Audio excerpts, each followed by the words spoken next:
Lutey and the Mermaid, a Cornish folk tale. Cornwall lies at the southwest tip of Britain, a land of rocks and moorlands surrounded by a blue-green sea. It was here, many years ago, that a farmer named Lutey once lived. One summer's evening, when the tide was far out, Lutey walked along the beach near the Lizard Point in search of anything that he might find washed upon the shore. Finding nothing, he turned to go home when he heard a mournful sound. Going in the direction of the cry, he passed around some large rocks until he saw a beautiful woman. As yet, he could only see her head and shoulders, because the rest of her body was hidden by the seaweed spread around her in the pool of water she was in. Her golden hair shone like sunbeams on the sea, and her skin was as smooth and as polished as a shell.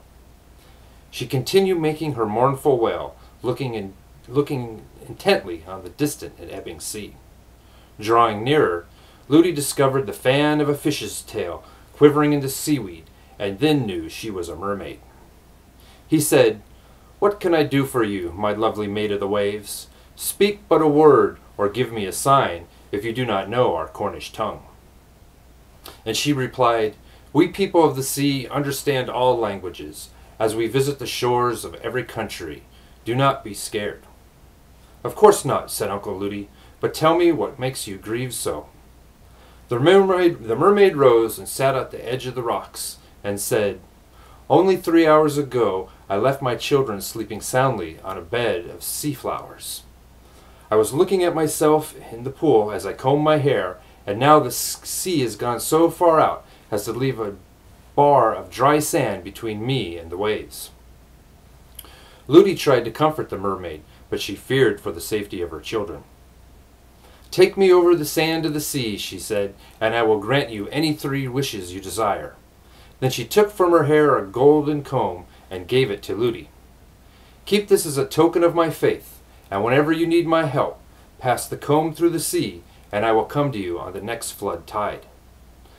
The melody of the mermaid's voice enchanted Uncle Lutey. He stooped down and took her in his arms. "What are your wishes?" she asked. "Will you have long life, strength, and riches?" "No," said Uncle Lutey. "I wish to be able to break the spell of witches, and to have power over familiar spirits, and that these gifts may continue in my family forever." Lutey brought her to the edge of the sea. He felt so enchanted by the mermaid's voice and beauty that he was almost inclined to plunge in with her. He dropped her into the sea, and as she swam away, she said, "Farewell for 9 years, Lutey, and then I will come back for thee." Suddenly Lutey felt so exhausted that he barely had strength to reach the cliffs, where his wife found him asleep in a cave the next day. He told his wife what had happened, but instructed her to say nothing. However, she could not rest with such a secret on her mind, and as soon as her husband was away to work, she trotted around the parish to tell what had happened to anyone she could find.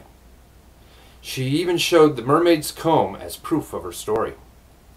In a few weeks, people who were bewitched or otherwise afflicted came to be helped by the new wizard. Although he had parted with the mermaid in a most ingracious manner, Lutey found that she was true to her promise. Yet he paid dearly for the mermaid's favors. 9 years to the day after he first met the mermaid, Lutey and a friend were out fishing on a clear moonlit night. About midnight the sea arose around their boat, and in the waves they saw the mermaid approach. "My time has come," said Lutey, and he plunged into the sea, swam away with her, and then they both sank beneath the surface, never to be seen again.